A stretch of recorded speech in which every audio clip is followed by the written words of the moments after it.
اگرچہ افغانستان کے جو دیہی علاقے تھے ان میں رہنے والوں کی جو اکثریت، عظیم اکثریت ہے، وہ بڑی شدید مذہبی انداز کی تھی. نماز، روزہ اور اس پردہ، حجاب، یہ ان کے کلچر میں شامل ہے. یوں سمجھیے کہ یہ مذہب ہونے کا پہلو بعد میں آتا ہے، ان کے کلچر کا جز ہے. لیکن یہ ہے کہ جو بڑے شہر تھے، خاص طور پر کابل، وہ پوری طرح ویسٹرنائز ہو چکا تھا بادشاہ کے نام کے تحت. جب شاہ ظاہر شاہ آئے تھے ایک دفعہ پاکستان، ان کے ساتھ ان کی بیگم بھی تھی بلکہ، اور وہ اسکرٹ پہنے ہوئے تھے، ٹانگیں ان کی ننگی تھی. تو لوگ بڑے حیران ہوئے تھے، افغانستان، افغان بادشاہ کی بیگم جو ہے، افغان ملکہ اس لباس میں. لیکن واقعہ یہی ہے کہ کابل جو ہے پورے طور پر ویسٹرنائز تھا. اکثر و بیشتر وہاں پہ جو لوگ نچلے طبقات میں تھے ان کے اندر ظاہر بات ہے کہ مذہب کا وہ جو کلچر ہے ان کا وہ موجود تھا.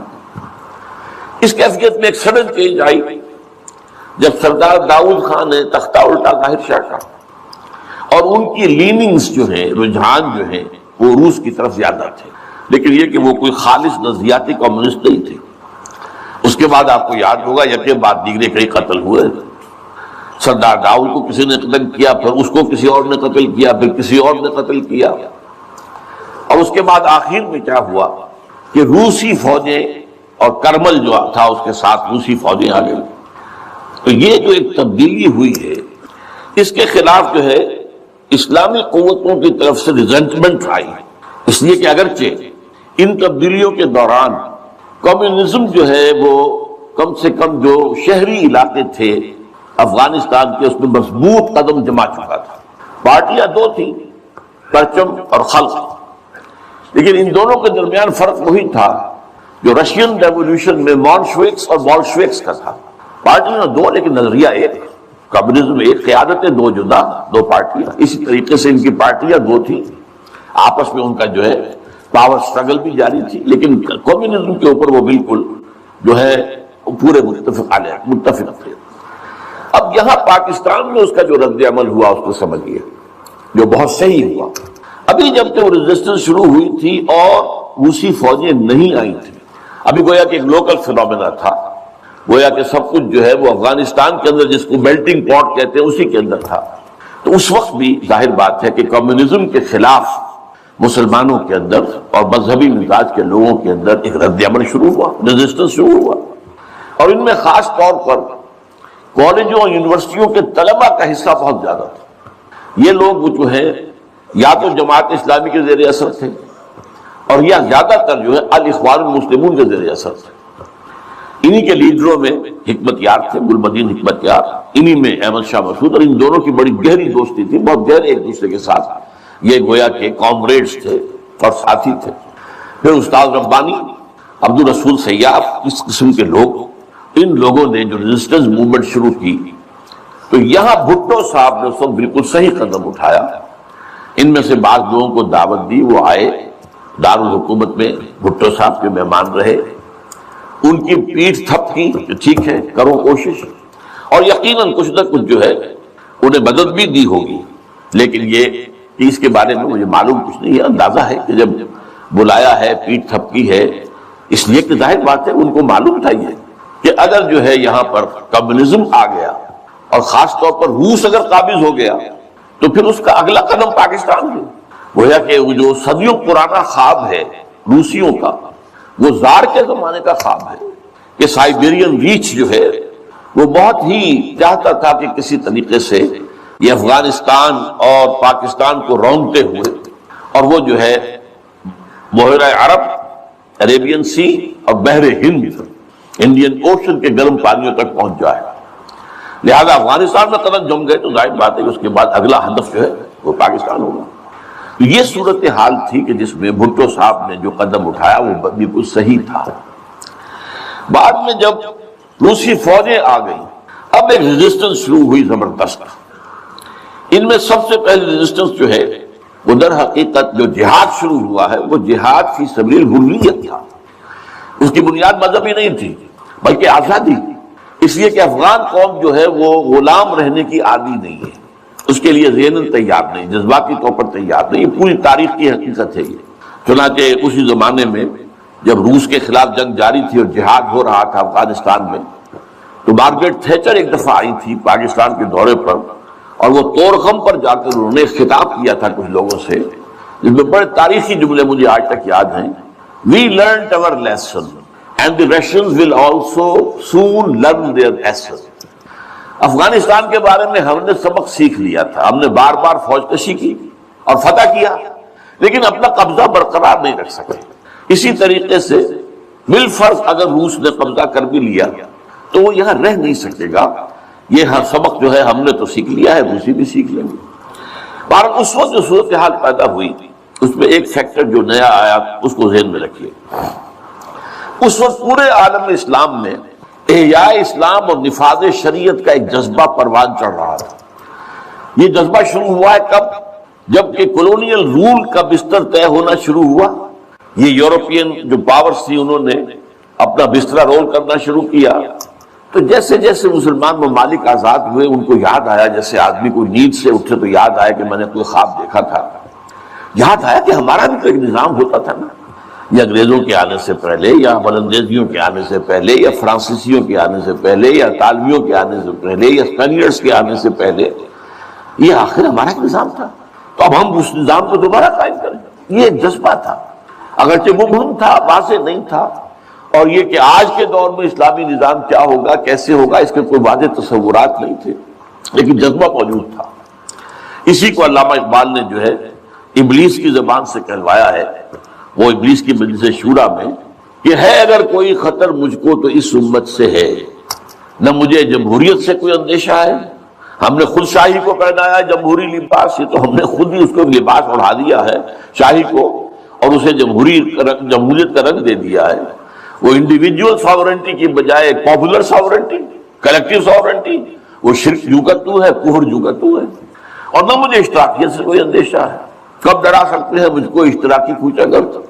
ہاں ہے اگر کوئی خطر مجھ کو تو اس امت سے ہے جس کی خاکستر میں ہے اب تک شرار آرزو. یہ جو جذبہ تھا اور یہ جو تڑپ تھی، یہ اگرچہ پورے عالم اسلام میں تھی، لیکن کہیں بھی اس کی کوئی کامیابی کی صورت نظر نہیں آ رہی تھی. جذبہ بہت.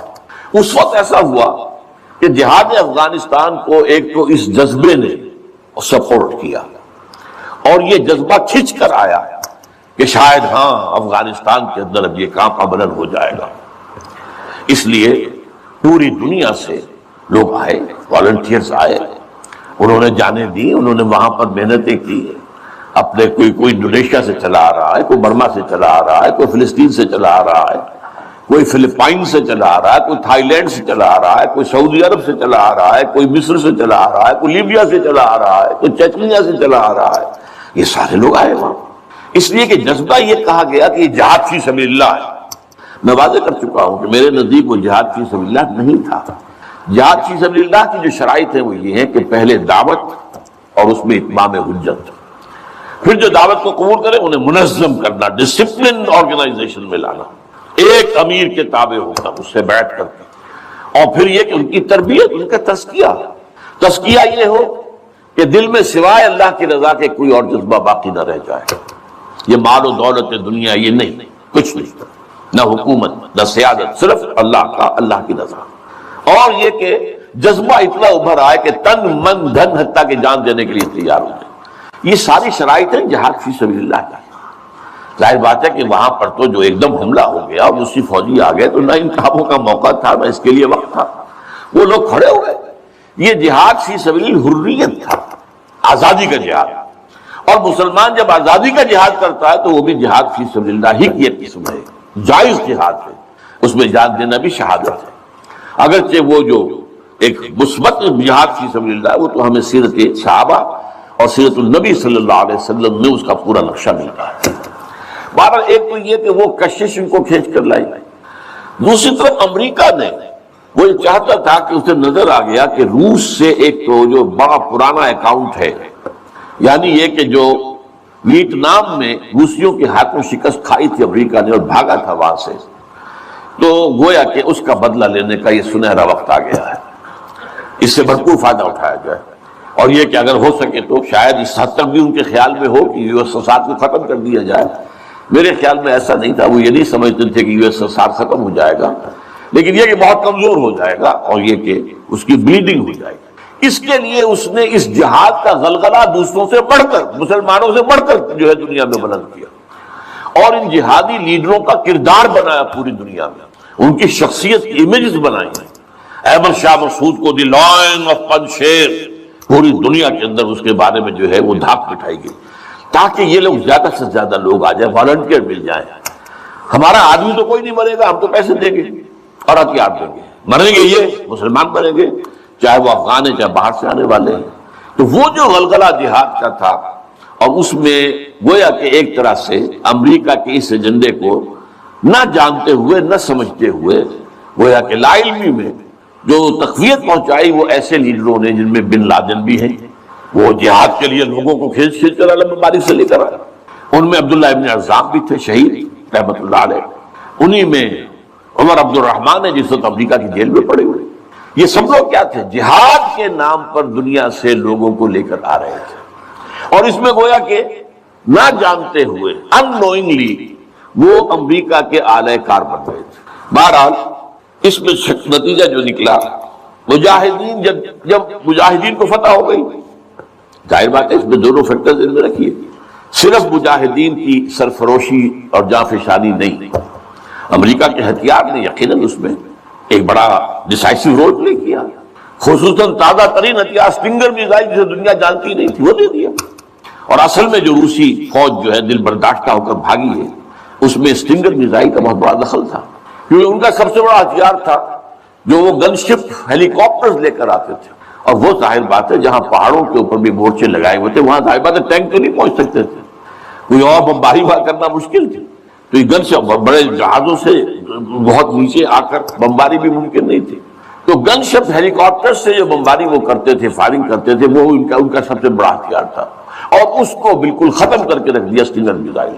کہ میزائل آپ نے داغا ہے تو وہ یہ نہیں ہے کہ ہدف سے اگر نہ لگے ہدف پر تو ادھر ادھر ہو جائے گا، نہیں، جدھر وہ ہدف جائے گا اس کا پیچھا کرے گا، اس کے پیچھے پیچھے جائے گا، جدھر وہ مڑے گا ادھر وہ مڑ جائے گا۔ دنمال کفر ہے سودار، جیسے وہ کفر جو ہے جو رخ موڑ لے تم بھی رخ موڑ لو، اب وہ تباہ کر دیتا تھا جلسی پھر۔ تو یہ بہرحال جو بھی شکست ہوئی روس کو اور وہاں سے وہ چلا گیا، تو اس کے بعد امریکہ بھی فوری طور پر وہاں سے غائب ہو گیا۔ اس نے مجاہدین کے اندر گروپ بندی، باہمی کشاکش، یہاں تک کہ باہمی دشمنی کے بھی بیج بو دیے تھے، اور اس میں آئی ایس آئی بھی رول اس نے پلے کیا ہے۔ آئی ایس آئی یہ چاہتی تھی کہ یہاں کوئی ایک مضبوط ایسی حکومت نہ بن جائے کہ جس کو جو ہمارے پھر کنٹرول میں نہ رہے، لہذا آئی ایس آئی والوں کا جو بھی رول ہوگا نہیں صرف پاکستان کے لیے، لیکن یہ مجھ سے ایک مجاہدین لیڈرز میں سے ایک صاحب نے خود کہا کہ ہمیں لڑوایا آئی ایس آئی نے، میں نہیں کہہ سکتا کتنی اس میں درستی ہے اور کتنی غلطی ہے، لیکن امریکہ نے یہ کیا کہ لڑا کر ان کو بجائے اس کے کہ کوئی حکومت وہاں قائم کرواتا اور آرام کے ساتھ وہاں سے رخصت ہوتا، اس حکومت کو مستحکم کر کے، جیسے کہ وہ اپنا سرپور زور لگا رہا ہے عراق کے اندر کہ یہاں کوئی حکومت جو ہے وہ قائم ہو جائے، مستحکم ہو جائے، پھر یہاں سے ہم رفتہ رفتہ نکلے، وہ فوراً بھاگے، آپس میں وہ جو ہے دشمنی کے بیج بو کر۔ نتیجہ کیا نکلا؟ وہ جہاد فی سبیل اللہ، فساد فی سبیل اللہ بدل گیا۔ وہ تباہی آئی ہے افغانستان پر جو پہلے نہیں آئی تھی، روسیوں کے ہاتھوں نہیں آئی تھی، خاص طور پر کابل میں۔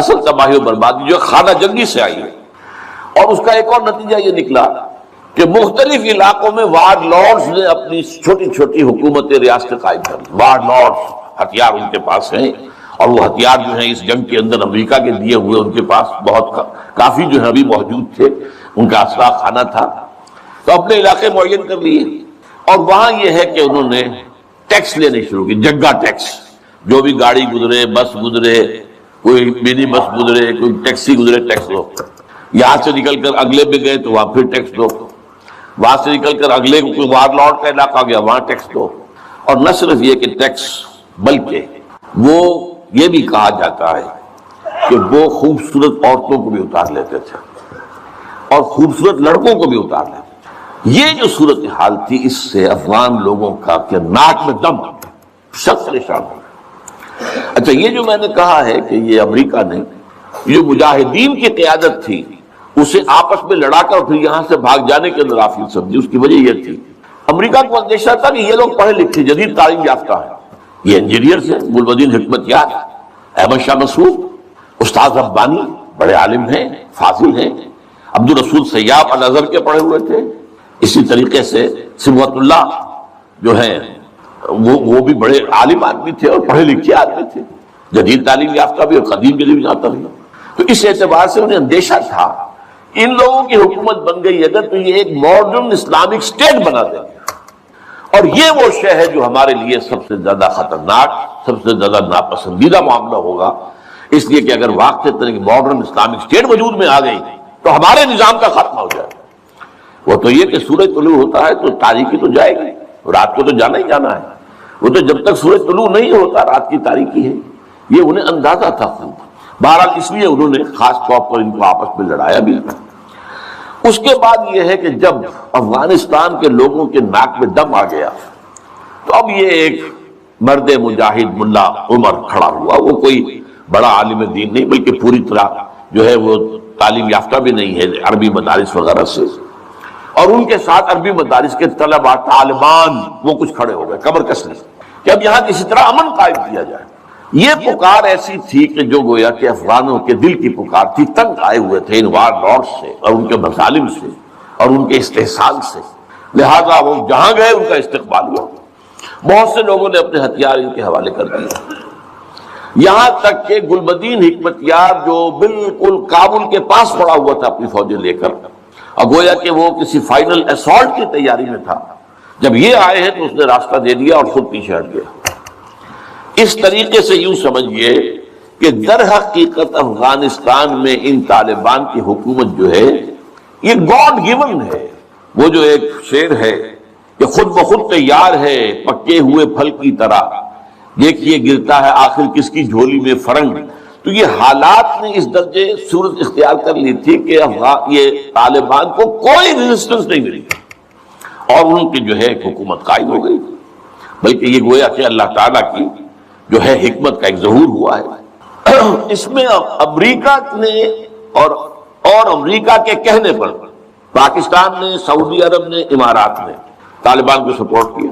بے نظیر کی حکومت تھی، کہاں بے نظیر جیسے سیکولر ذہن کی اور آزاد خیال قسم کی عورت، کہاں طالبان مولوی ملاٹے ان کے خیال کے مطابق۔ سعودی عرب نے امریکہ کے حکم سے مدد دی، امارات نے مدد دی، پاکستان نے تسلیم کر لیا، سعودی عرب نے تسلیم کر لیا اور امارات نے تسلیم کر لیا۔ ان کی جو ہے ایمبیسڈرز وہ آ کر یہاں بیٹھ گئے۔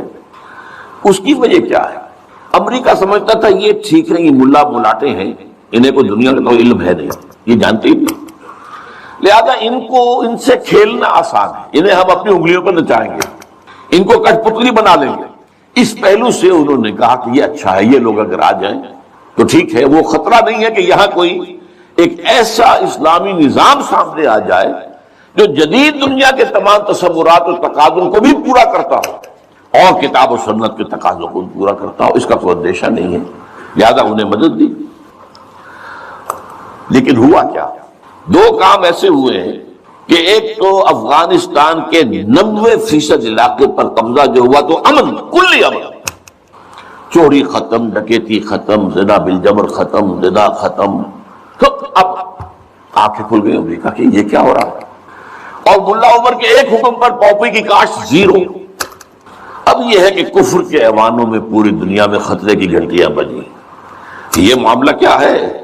نارضت عشق کے خونی جگرے پیدا شد، حسن لرزید کے صاحب نظرے پیدا شد۔ یہ تو ہم جس سے ڈر رہے تھے، جس کا ہمیں خوف تھا، جس کا ہمیں اندیشہ تھا، وہ تو حقیقت سامنے آ رہی ہے۔ ابھی تو پورا نظام کی کوئی بات نہیں ہے، ابھی تو انہوں نے چند سزائیں نافذ کی ہیں، اس سے زیادہ تو ابھی ان کا کانسیپٹ بھی کوئی نظر نہیں آیا۔ ہم خود جب گئے ہیں وہاں پر، میں ایک وقت لے کر گیا ہوں، تو نہ ان کے ذہن میں کوئی سیاسی نظام کا کوئی واضح تصور تھا، نہ میں نے ان سے پوچھا آپ کی کوئی پارلیمنٹ مجلس شورا مجلس سے ملی کہ نہیں، کوئی نہیں ہے، نہ کوئی معاشی نظام کا ان کے سامنے نقشہ تھا۔ میں نے پوچھا کہ آپ کے یہاں بینک ہیں کہ نہیں ہے، میں نے کہا آپ اپنا پیسہ کہاں رکھتے ہیں؟ ہمارا پیسہ ہے ہی نہیں۔ مطلب یہ کہ یہ کوئی نظام کی بات تھی نہیں، لیکن یہ کہ چوری کا ہاتھ کاٹنا، زنا کی سزا دینا، رجم کرنا، قتل کے بدلے قتل علی الاعلان میدان کے اندر، اور سر جو ہے قلم کرنا، یا سینے کے اندر ایک صاحب نے جو کہ آئی وٹنس تھے انہوں نے دیکھا تھا کہ ایک شخص نے ایک دوسرے شخص کو قتل کیا سینے میں خنجر بھونک کر، اب اس کو پکڑ کر رسیوں سے باندھ کر لا کے ڈال دیا گیا اسٹیڈیم کے اندر، اور چھت لگے ہوئے لوگوں کے دیکھ رہے ہیں، اور اس کی بیوی سے، مقتول کی بیوی کے ہاتھ میں خنجر دے کر کہا گیا بھونکو اس کے سینے کے اندر، اور اس نے کیا۔ اب یہ جو مناظر ہیں ان کو دیکھنے کے بعد کیا کہیں کوئی جرم رہ جائے گا؟ جیسے کہ اس سے پہلے بھی تھا معاملہ دنیا کے سامنے کہ سعودی عرب جو ہے وہ کرائم فری ایک معاشرہ بن گیا تھا جب سے وہاں پر اسلامی جو حدود اور تعزیرات نافذ ہوئی۔ یہ معاملہ انہوں نے دیکھ لیا کہ یہ تو ہو گیا، تو اس اعتبار سے ان کو جو ہے اب بڑی شدید خطرے کی بات ہوئی۔ البتہ یہ ضرور نوٹ کر لیجئے کہ اس ابتدائی عرصے میں طالبان سے کچھ غلطیاں بھی ہوئی۔ پہلی بات تو یہ کہ نہ ان کی کوئی تعلیم ہوئی تھی، نہ تربیت ہوئی تھی، نہ تنظیم ہوئی تھی، نہ کوئی ڈسپلن قائم تھا، یہ تو موب تھا، لہذا ان سے بڑی بڑی غلطیاں ہوئی۔ مثلاً مزار شریف میں ایران کے سفارت خانے پر حملہ کیا، سفارتکاروں کو قتل کر دیا۔ پھر یہ کہ ان کے اندر مذہبی شدت پسندی بہت تھی، کٹر حنفیت، اور اس کے اندر کچھ نہ کچھ تشدد کا ایلیمنٹ بھی۔ ظاہر بات ہے ان عام لوگوں کے ان پڑھ لوگ، اب ان کے ذہن میں جو چیزیں تھیں، داڑھی جو ہے سنت موقدہ ہے، نہیں رکھتا اس کو سزا دو، اور حجام جو ہے اس کا سر قلم کر دو اگر وہ شیونگ کرتا ہے تو۔ اسی طریقے سے پردے کا شدت کے ساتھ نفاذ کیا گیا، عورتیں باہر کیوں نکلے، اپنے گھروں میں رہو، یا یہ کہ پورا برقع لے کر نکلو، جو بھی آپ کے ہاں دنیا بھر میں شٹل کاک جس کو کہتے ہیں وہ جو ایک خیمے کی شکل میں ہوتا ہے، تو وہ تو اس حوالے سے تشدد پسندی بھی ہوئی ہے، اور کچھ غلطیاں بھی ہوئی ہیں، کچھ زیادتیاں بھی ہوئی ہیں، اور کچھ انتہائی تنگ نظر مذہبیت بھی ہوا۔ یہ حقائق ہیں جو ہمیں ماننے پڑیں گے۔ اب جب پوری دنیا کے اندر یہ خطرے کی گھنٹیاں بج گئیں عالم کفر کے اندر کہ نارض عشق کہ خونی جگر پیدا شد، وہ تو آ گیا، خونی جگر رکھنے والا وہ تو سامنے آ گیا، وہ خطرہ جس سے اب ڈر رہے تھے، کانپ رہے تھے۔ اس لیے کہ آپ کو معلوم ہے کہ جب USSR کا خاتمہ ہوا ہے اور اس کے بعد جو ہے نیٹو کو اثر نو آرگنائز کرنے کی باتیں شروع ہوئیں، توسیع کی شروع ہوئی، تو کسی سے نے پوچھا نیٹو چیف سے، گورنر ان چیف سے، کہ اب آپ کس کے لیے، آپ کا جو دشمن تھا جس کے لیے آپ نے سارے دھندے بنائے تھے، سیٹو بھی تھا، سینٹو بھی تھا، اور نیٹو بھی تھا، اور سب سے بڑا معاملہ نیٹو کا تھا، تو اب اب تو تمہارا وہ دشمن ختم ہو گیا، تمہارے سامنے تمہارے گھٹنوں تمہارے قدموں میں پڑا ہوا ہے، تم سے مدد کی بھیک مانگ رہا ہے، تو تمہیں کیا خوف ہے؟ تو انہوں نے کہا ہمیں اب اسلامک فنڈامنٹلزم کا خطرہ ہے۔ اس کے لیے گویا کہ they started to gird up their loins، اپنے جو ہے کمر کسنے کے لیے انہوں نے پروگرام بنا لیا، اور اس کے لیے نوٹ کیجئے 9/11 کا حادثہ فاجعہ خود کروایا۔ یہ ثابت شدہ حقیقت ہے اس وقت، اس میں طالبان کا تو خیر 0% بھی کوئی امکان نہیں، اس میں القاعدہ کا بھی کوئی حصہ نہیں۔ یہ ضرور معلوم ہوتا ہے کہ ان میں جن لوگوں کو انہوں نے اپنے آگے رکھ لیا تھا دنیا کو دکھانے کے لیے، کچھ نوجوان قسم کے جو پائلٹس تھے جنہوں نے چھوٹے چھوٹے جہازوں پر، چڑیوں جیسے جہازوں پر تربیت حاصل کی تھی، دکھانے کے لیے انہوں نے کیا ہے۔ ان میں سے کسی کا تعلق غالباً کوئی تعلق تھا جو کہ اسامہ ابن لادن کے ساتھ، جس پر کہ ان کو اس نے یہ کہہ دیا تھا کہ عنقریب ایک بہت بڑا واقعہ ہوگا، بس اس حد تک بات صحیح ہے، باقی قطعاً کوئی نہ اسامہ ابن لادن کا حصہ۔ یہ کروایا موساد نے، نیو کونز نے، CIA نے۔ کیوں کروایا؟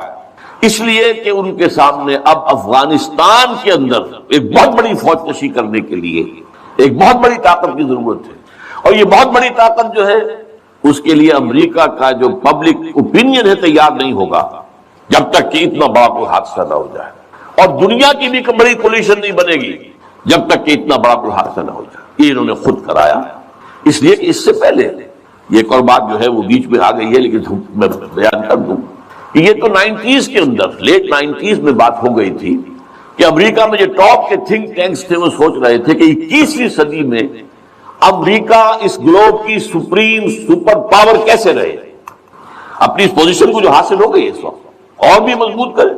ابھی رشیا اور چائنا تو اس کے دائرے اقتدار سے باہر ہے، ابھی بھارت بھی تقریباً باہر ہے، لیکن آگے بڑھا کر گلوبل پوری طرح، اور کیسے ہو یہ کہ اسے برقرار کیسے رکھے۔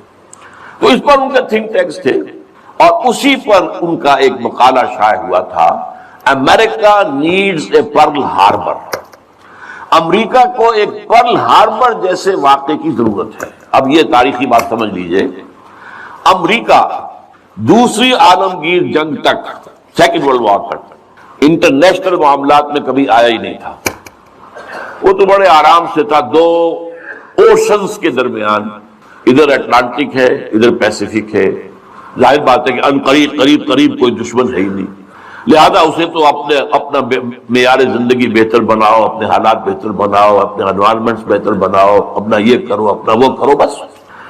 سیکنڈ ورلڈ وار میں بڑی شدید ضرورت پیدا ہوئی الائز کو، جب جرمنی اور جاپان جو ہے ان کا بھرکس نکال رہے تھے کہ کسی طرح امریکہ کو آبادہ کیا جائے۔ چرچل بھی گیا، اس نے بھی خوش آمدید کی، یہ بھی کہا جان لو اگر ہم ختم ہو گئے تو نیکسٹ باری تمہاری ہوگی، پھر یہ نازی جو ہے تمہیں چھوڑیں گے نہیں۔ پھر بھی وہاں کی پبلک اوپینین جو ہے موبلائز ہونے کو تیار نہیں تھی۔ اب اس کے اوپر ایک کام یہ ہو گیا، جاپانیوں نے بہت بڑا بلنڈر کیا۔ پرل ہاربر پر ایک بہت دور دراز کی وہ بندرگاہ تھی جہاں امریکہ کا ایک بہت بڑا جو نیوی کا بیس تھا، اچانک اس پر حملہ کیا، بے شمار ان کے جہاز جو ہے غرق کر دیے، بے شمار لوگ مارے گئے، اور بے شمار لوگ جو ہیں وہ زخمی ہوئے یا یہ کہ معذور ہوئے۔ اس پر غصہ چڑھا ہے امریکہ کو، اور وہ سویا ہوا شیر جاگا، اور اس پر پھر وہ سیکنڈ ورلڈ وار میں آیا میدان میں، اور ظاہر بات ہے کہ جرمنی کو شکست اسی نے دی، اور یہ ہے کہ اسی کی فوجیں تھی کہ جو اتنی ہیں نارمنڈی کے ساحل کے اوپر، اور اس کے بعد جو ہے پاسا پلٹا جنگ کا۔ تو اس اعتبار سے یہ خیال کیا گیا کہ کوئی نہ کوئی پرل ہاربر جیسا حادثہ اگر نہیں ہوگا تو امریکن پبلک اوپینین نہیں کھڑی ہوگی، نہ وہ خرچ جو ہے وہ اس کے لیے منظوری دینے کو تیار ہوں گے۔ آخر billions and billions and billions کا معاملہ ہوتا ہے، یہ کوئی ملین کا تو نہیں ہوتا، لہذا اس کے لیے ظاہر بات ہے کہ وہ کانگریس اور سینیٹ اور یہ سب جو ہے یہ اگر اس کے لیے منظوری دے تبھی تو ہوگا نا۔ تو امریکہ نیڈ سے پرل ہاربر، یہ بات ذہن میں رکھیے، اس لیے انہوں نے خود وہ پرل ہاربر امریکہ میں کرایا، اور اس میں پھر پوری دنیا میں دہشت گردی کا خطرہ اور دہشت کا خوف، اور سب سے بڑھ کر امریکہ میں جو سیکیورٹی میجرز لیے گئے ہیں امریکہ میں، ان کا آپ تصور نہیں کرتے، بلینز اور بلینز آف ڈالرز جو ایک ایک چیز کی تلاش لی جا رہی ہے، فون ٹیپ کرنے کی بھی اجازت دے دی گئی جو امریکہ میں نہیں تھا۔ وہاں جو پرسنل آزادیاں تھیں، انفرادی آزادیاں، ان کا بڑا چرچا تھا، وہ تو ان کا بڑا چیمپئن تھا، لیکن یہ کہ سارا جو ہے ان کی پرائیویسی کا بھی بیڑا غرق، ان کا یہ سب کچھ، ان کے اوپر پابندیاں، اور جو کچھ بھی باہر سے آنے والے ہیں ان کا جس طریقے سے وہ اپنے ایئرپورٹس کے اوپر جو ہے تقریباً نیم برہنہ کر کے ان کی جو ہے تلاشی لینا، یہ سارا کچھ، اور اس پر جو انہوں نے اپنے پورا نظام بنایا انٹیلیجنس کا اور معلومات پہنچانے کا، اس کے اوپر ان کا بے شمار خرچ ہوا۔ بہرحال اس میں عیسائیوں کی صلیبی جنگ کا جذبہ بھی شامل کر دیا گیا۔ ایک امریکہ کی سپریم سول، سپریم پاور اور ارتھ ہونے کا مقصد۔ نمبر 2، صلیبی جنگ کا جذبہ سویا ہوا، اسے بھی جگایا۔ یہ بش نے بھی کہا تھا، لیکن بعد میں اس نے کہا غلطی ہو گئی، اس نے لفظ واپس لیا تھا، کروسیڈ۔ لیکن یہ ہے کہ فلاڈلفیا، یہ جو امریکہ کا ایک اہم شہر ہے، وہاں سے ایک شائع ہوتا ہے ماہنامہ فلاڈلفیا ٹرمپٹ، اس کے مدیر نے، یہ پروٹیسٹنٹس کا ہے، اور جو ایونجلسٹ کہلاتے ہیں وہاں پر، جو کہ خاص طور پر پرچارک ہیں انجیل کے، یہ ان کا رسالہ ہے، اور انہوں نے یہ لکھ دیا تھا، یہ میں نے اپنے 2 کتابوں میں کور پر شائع کیا ہوا ہے، وہ بہت خوبصورت ہے، کہ ڈوم آف دی راک جو ہے، جو گنبد سقرا ہے، تو اس کے اوپر جو ہے بڑا خوبصورت تصویر دے کر کہ many people think that crusades are a thing of the past, over forever, but they are mistaken. تو دنیا میں تیاری ہو رہی ہے لاسٹ کروسیڈ کی، یہ اس کے اپنے الفاظ ہیں، اور یہ پورا ایک مکتبہ فکر ہے، ایک پورا ان کا جو ہے بہت آبادی کے اندر بہت انفلوئنشل حصہ ہے۔ پروٹیسٹنٹ کے اندر، خاص طور بیپٹسٹ کے اندر، ایونجلسٹ، یہ نیو کونس یا بورن اگین کرسچنز، یہ اصطلاحات جو ہیں اگر آپ پڑھتے ہوں، یہ سب ایک طبقہ ہے جو اصل اعلی کار ہے یہودیوں کا۔ بہرحال تو اس نے صلیبی جنگ کا بھی جذبہ شامل کر دیا، جس کا نتیجہ کیا نکلا؟ تاریخ انسانی کی عظیم ترین کولیشن بنی، کبھی دنیا میں اتنی بڑی کولیشن نہیں بنی جتنی افغانستان کے خلاف بنی۔ امریکہ ہے، یورپ ہے، باقی ساری جو مغربی قوتیں ہیں، اور ادھر یہ ہے کہ رشیا کی بھی آشیرواد حاصل ہے، چائنا کی بھی میں مدینے چلا، میں مدینے چلا، میں مدینے چلا، میں مدینے چلا، میں مدینے چلا، میں مدینے چلا، میں مدینے چلا، پھر کرم ہو گیا میں مدینے چلا، پھر کرم ہو گیا میں مدینے چلا، میں مدینے چلا، میں مدینے چلا، میں وہ تو باغی ہے۔ اب آپ سوچئے شاہجہاں کے زمانے میں اگر اس کا کوئی بیٹا اگر وہ خود تخت حکومت کے لیے میدان میں آ جائے تو وہ کیا تھا؟ باغی۔ باغی کی اصل سزا تو یہ کہ قتل کیا جائے، سولی چڑھا دیا جائے، کیفر اقتدار کو پہنچایا جائے۔ لیکن چلیے اس وقت کی بحث کو یہاں تک سمجھ لیجئے، کم سے کم حق خلافت سے محروم ہو گیا۔ جو حاکمیت کا مدعی ہو جائے گا وہ حق خلافت سے محروم ہو گیا، اس لیے کہ اس کی حیثیت باغی کی ہے۔ کیا منطقی نتیجہ نکلا؟ خلافت اب صرف ان لوگوں کا حق ہے جو اللہ کو اپنا حاکم مانے اور خود اس کے محکوم بن کر رہنے کے لیے تیار ہو۔ گویا کہ اب خلافت صرف مسلمانوں کا حق ہے۔ یہ تین باتیں اچھی طرح سمجھ لیجئے، یہ گویا کہ خلافت کی اصل ہے، اس کا فلسفہ ہے۔ ایسنشلی، بیسیکلی، فلسفیکلی خلافت کیا ہے؟ حاکمیت کی نفی، وائس جیرنسی ہے۔ اللہ نے یہ دی پوری نوع انسانی کو، لیکن نوع انسانی میں سے جو خود حاکمیت کے دعوے دار بن جائے۔ فرعون نے کیا کہا تھا؟ الیس لی ملک مصر، مصر کی بادشاہت میری ہے۔ باغی قرار پایا کہ نہیں؟ اذهب الى فرعون انه طغى، یہ تو طغیانی سرکشی بغاوت پر آمادہ ہو گیا۔ وہ فرعون ہو، نمرود ہو، یا اب ذرا تیار ہو جائیں پوری قوم ہو، پاپولر ساورنٹی۔ جیسے پرسنل ساورنٹی کفر ہے، شرک ہے، ایسے ہی پاپولر ساورنٹی، قوم کی حاکمیت، یہ بھی کفر ہے اور شرک ہے۔ بیسیکلی کوئی فرق نہیں، بغاوت ہے اللہ کے خلاف۔ میں تو مثال دیا کرتا ہوں، بہت سے حضرات کے علم میں ہوگی کہ فرعون اور نمرود کو یوں سمجھیے کہ اس کے سر پر ٹنوں نجاست کا بوجھ تھا۔ آج جمہوریت کے دور میں وہ تولا تولا ماشا ماشا ہر آدمی کو دے دی گئی، نجاست تو نجاست ہی رہے گی۔ انسانی حاکمیت کفر ہے، انسانی حاکمیت کا تصور شرک ہے۔ وہ چاہے ایک شخص کے سر پر رکھا ہوا ہو حاکمیت کا تاج، یا آپ پوری نوع انسانی پوری قوم کے اوپر وہ رکھ دیں، نجاست تو نجاست رہے گی۔ اس اعتبار سے اب یہ خلافت صرف ان لوگوں کا حق ہے کہ جو اللہ کی فرما برداری اختیار کرے۔ گویا کہ اب خلافت مسلمانوں کی ہے، اس میں غیر مسلم شریک نہیں۔ اب اگلی بات سمجھیے، خلافت کی عملی تنفیذ میں دو اعتبارات سے تبدیلی آئی ہے، لیکن دونوں کا نتیجہ ایک جگہ آ کر یکجا ہو گیا۔ پہلی بات کیا ہے؟ جب تک نبوت کا سلسلہ جاری تھا، نبی شخصاً خلیفہ تھا۔ کیوں؟ کہ وائرلیس کنیکشن ہے نبی کا۔ وائس رائے جو ہے دہلی میں، اگر اس کا وائس رائے جو بھی ملکہ برطانیہ یا شاہ برطانیہ ہے اس کے ساتھ وائرلیس کنیکشن ہے، جو حکم آ رہا ہے اس کو آ رہا ہے، لہذا یہ ذاتی شخصی حیثیت میں وائس رائے ہے۔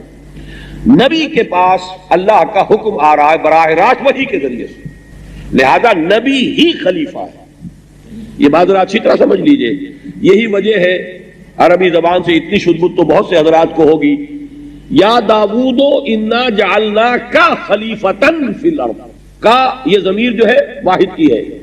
اے داؤد ہم نے تمہیں شخصی طور پر، ذاتی طور پر خلیفتن، واحد ہے، ایک خلیفہ بنایا ہے زمین میں۔ معلوم ہوا جب تک نبوت جاری تھی خلافت شخصی تھی، نبی خلیفہ تھا، یعنی خلافت خداوندی کا نظام نبی جو ہے وہ چلاتا تھا، اور اسی کے ذریعے سے وہ نظام امپلیمنٹ ہوتا تھا، نافذ ہوتا تھا۔ یہ سلسلہ کب تک جاری رہا؟ بنی اسرائیل کے بارے میں ایک بڑی پیاری حدیث ہے حضور کی، کانت بنو اسرائیل تسوسہم الانبیاء کلما ہلک نبی خلفہ نبی۔ بنی اسرائیل کی سیاست، حکومت کے انتظامات انبیاء کے ہاتھ میں ہوتے تھے، جیسے ہی کسی نبی کا انتقال ہوتا تھا ایک نبی ہی جانشین ہو جاتا تھا۔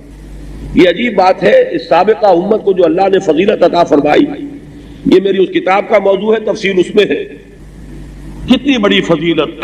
قرآن جو کہتا ہے دو جگہ یا بنی اسرائیل اذکروا نعمتی التی انعمت علیکم وانی فضلتکم علی العالمین، اے بنی اسرائیل میرے اس انعام کو یاد کرو جو تم پر ہوا، میں نے تمہیں تمام جہان والوں پر فضیلت دی تھی۔ اس فضیلت کا جو اور بہت سے مظاہر تھے ان میں سے ایک نمایاں ترین مظہر کیا ہے؟ تاریخ انسانی کے 1400 برس ایسے گزرے ہیں کہ اس قوم کے اندر نبوت کا تار ٹوٹا ہی نہیں۔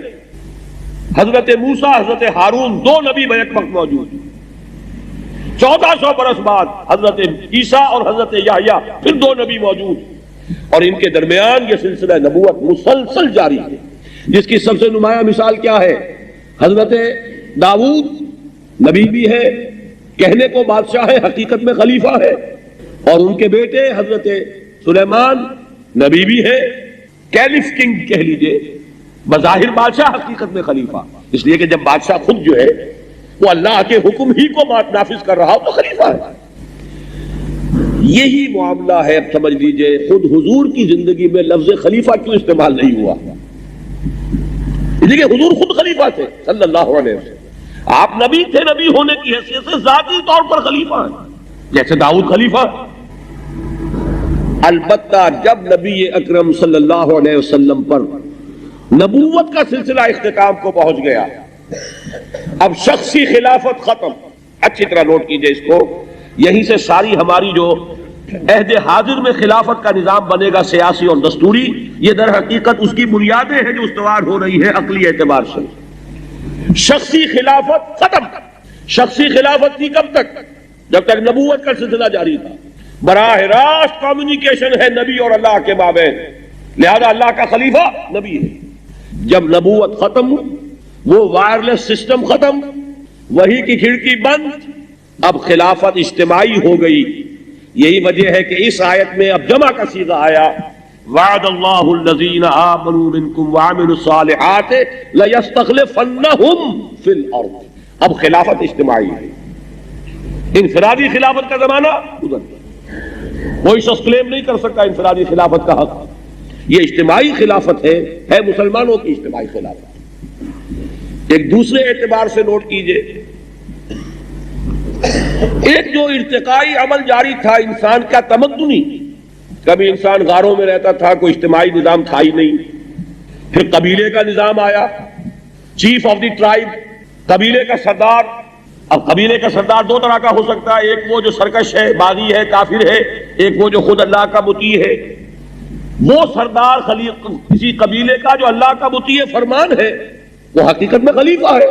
کہنے کو آپ کہیں گے کہ یہ چیف آف دی ٹرائب ہے، لیکن حقیقت میں خلیفہ ہے، اس لیے کہ وہ تو خود اللہ کا حکم مان رہا ہے، اللہ کا حکم نافذ کر رہا ہے۔ آگے چل کر آگے اب ملوکیت کا دور، بادشاہت کا دور۔ یہاں پر بھی جو بادشاہ حاکمیت کا مدعی ہے، وہ فرعون ہو، نمرود ہو، وہ گویا خدائی کا دعوے دار ہے، باغی ہے، اور جو بادشاہ خود اللہ کا مطیع فرمان، اللہ کا قانون نافذ کرے، وہ خلیفہ ہے، جیسے کہ حضرت داؤد، حضرت سلیمان۔ اس کے بعد ایک تبدیلی آئی ہے، آج انسان کا تصور ہے پاپولر سوورنٹی کا، اسی کے حوالے سے اس کے مقابلے میں تصور آئے گا پاپولر وائسگرنسی کا۔ کسی ملک کے عوام اگر حاکمیت کے مدعی ہے تو وہ باغی ہے، اللہ کے کفر اور شرک کا ارتکاب کر رہے ہیں۔ کسی ملک کے عوام اگر یہ تسلیم کر لے کہ ہمارا حاکم اللہ ہے، ہمارے پاس جو اختیار ہے وہ اسی کا ادا کردہ ہے، ایک مقدس امانت ہے، اور انہی حدود کے اندر استعمال ہوگا جو اصل حاکم نے معین کر دی ہے، اس کا نام ہوگا اب یہ عوامی خلافت ہے، یہ پاپولر وائسگرنسی ہے۔ پاپولر سوورنٹی جمہوریت کی بنیاد ہے، وہ کفر ہے، اور پاپولر وائسگرنسی یہ اب خلافت کی بنیاد ہے، اور یہ توحید۔ گویا کہ زمانے کا ارتقا بھی چلا آ رہا تھا، اسی کو اس لیے علامہ اقبال نے بہت خوبصورتی سے ایک شعر میں کہا ہے، ابلیس کی مجلس شورا ان کی چونکہ آخری دور کی نظموں میں سے ہے، اور وہ یوں سمجھیے کہ امت مسلمہ کے نام جو علامہ اقبال کا پیغام ہے، وہ اگر دیکھنا ہو تو اس نظم میں دیکھیے۔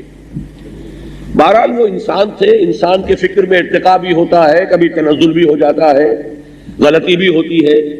خود ان سے جب کسی نے کہا تھا کہ ایک زمانے میں تو آپ غلام احمد قادیانی کی بہت تعریف کیا کرتے تھے، اب آپ کہہ رہے ہیں کہ یہ غیر مسلم ہے، تو بڑی خوبصورت جواب دیا انہوں نے، only stones do not change، پتھر تو نہیں بدلتے، انسان بدل سکتا ہے، انسان اپنی رائے بدل لیتا ہے۔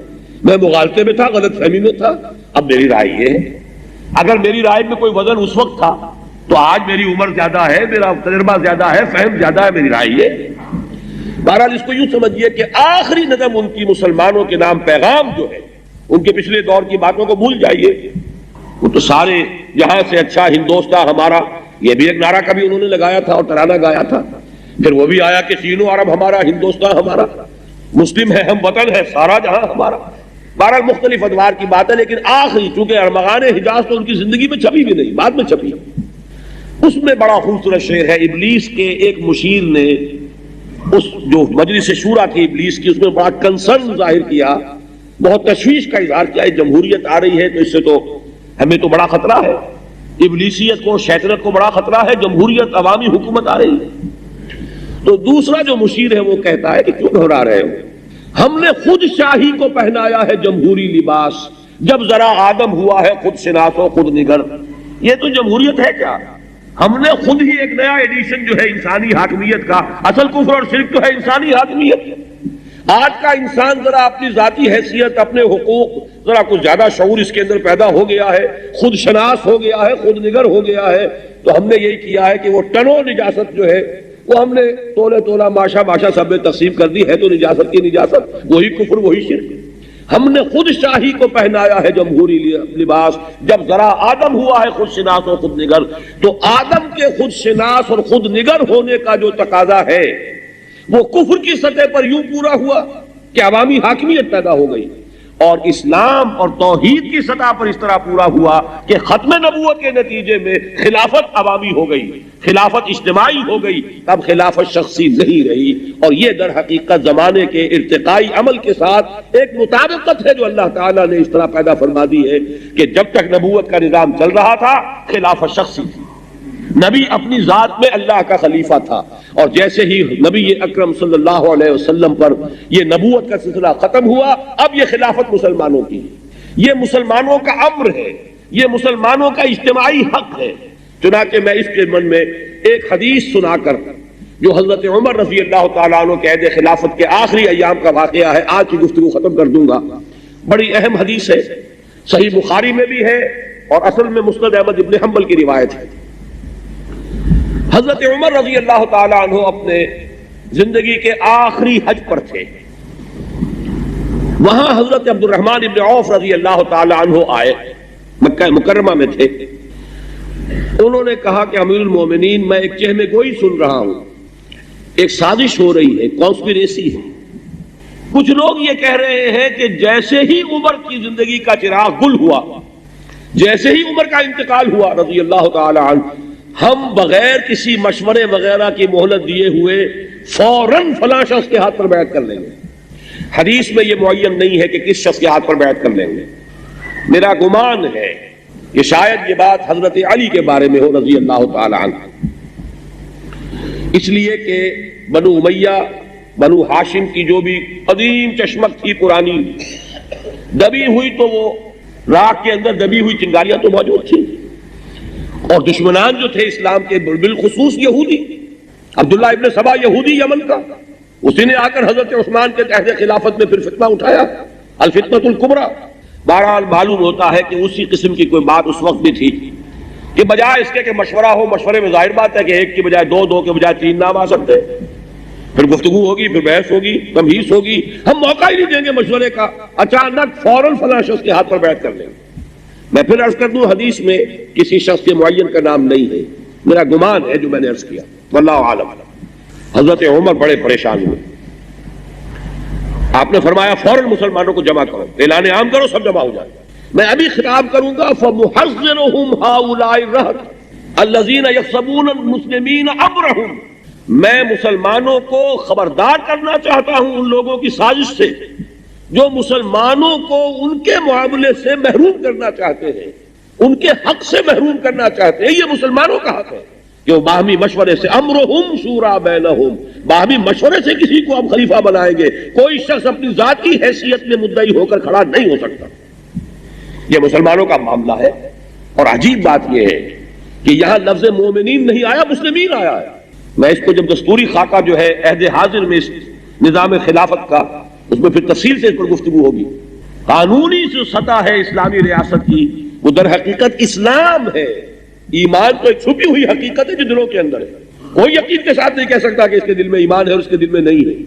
اصل میں قانونی جو سٹیٹس ہے اور دستوری جو حیثیت ہے وہ اسلام کی ہے۔ تو دونوں جگہ پر حضرت عمر رضی اللہ تعالیٰ عنہ نے لفظ استعمال کیا الذین یغصبون المسلمین امرہم، مسلمانوں سے ان کا حق چھیننا چاہتے ہیں۔ یہ خلافت المسلمین ہے، یہ معاملہ مسلمانوں کا ہے، امرہم ہے جو ان کے شورا کے ذریعے سے، ان کے مشورے سے طے ہوگا، اور جو لوگ یہ سازش کر رہے ہیں در حقیقت یہ مسلمانوں کو ان کے اجتماعی حق سے محروم کرنا چاہتے ہیں۔ حضرت عبد الرحمن ابن عوف رضی اللہ تعالی عنہ نے عرض کیا کہ امیر المومنین، یہ حج کا موقع ہے، پورے عالم اسلام سے کونے کونے سے لوگ آئے ہوئے ہیں، ہر طرح کے لوگ ہیں، ان میں فتنہ پرور بھی ہو سکتے ہیں۔ یہاں اگر آپ نے یہ مسئلہ چھیڑ دیا، ہو سکتا ہے کوئی فتنہ ہو جائے، کوئی بلوا ہو جائے، کیوس ہو جائے۔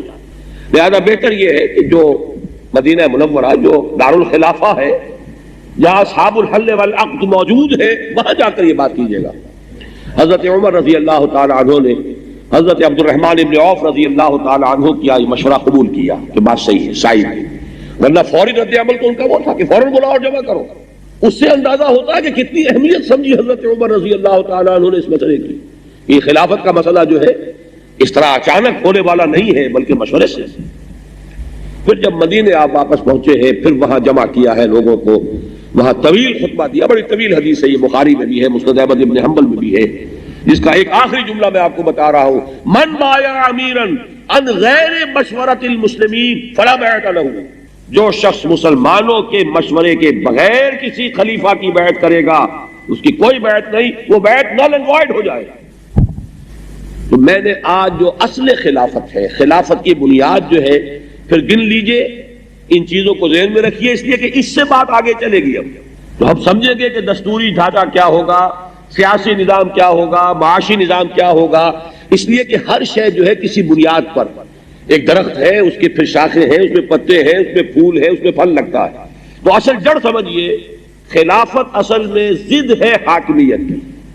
اسلام کی روح سے حاکمیت صرف اللہ کے لیے ہے۔ ایک بات ضرور اس وقت بتا دوں، اپنی قسمت پر اس اعتبار سے ہم ناز کر سکتے ہیں،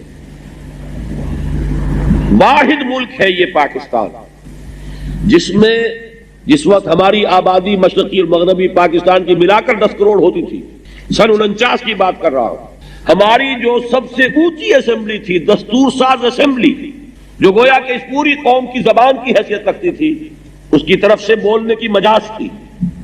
بعین ہی جو میں نے باتیں کہی تھی، آبجیکٹیو ریزولوشن کے اندر وہ باتیں اس وقت آ گئی تھی۔ ہم مانتے ہیں حاکمیت صرف اللہ کی۔ یہ بہت عجیب واقعہ ہے 20ویں صدی عیسوی کے وسط میں، جبکہ پوری دنیا میں مادیت، الحاد، سیکولرزم کا غلبہ، فیصلہ الغلبہ، 10 کروڑ سے زیادہ لوگوں کی نمائندہ اسمبلی نے اعلان کیا، دستبردار ہو گئے ہم حاکمیت کے دعوے سے، حاکمیت اللہ کی۔ ہمارے پاس جو اتھارٹی ہے وہ ایک سیکریٹ ٹرسٹ ہے، یہ الفاظ ہیں آبجیکٹیو ریزولوشن کے، سیکریٹ ٹرسٹ۔ جو پاورز، جو اتھارٹی ہمارے پاس ہے، ہماری ذاتی نہیں ہے، ڈیلیگیٹڈ ہے، اس حاکم کی عطا کردہ ہے، اور یہ ایک مقدس امانت ہے، اور یہ انہی حدود کے اندر یہ اختیار اور اقتدار استعمال ہوگا جو اصل حاکم نے معین کر دیے۔ یہ دوسری بات ہے کہ بات آگے نہیں چلی، بات وہیں کی وہیں رک گئی، کچھ چلی تھی، بعد میں عرض کروں گا، نیم دلی کے ساتھ چلی، لیکن یہ کہ اس کی کوئی مثال پوری دنیا میں موجود نہیں کہ کسی بھی ملک میں، کسی خطہ ارضی میں دستور ساز اسمبلی نے یہ الفاظ پاس کیے ہوں، اور وہ جو ہے ہمارے ہاں پریمبل کے طور پر آج بھی دستور میں موجود ہیں۔ بڑے کچھ دور آئے، اتار چڑھاؤ ہوئے، تلک الایام نداولھا بین الناس، لیکن یہ کہ اس کو نکالنا کسی کے لیے ممکن نہیں ہوا، بلکہ ضیاء الحق صاحب نے ایک قدم کسی درجے میں آگے بڑھایا کہ انہوں نے اسے دستور کا جز بنایا۔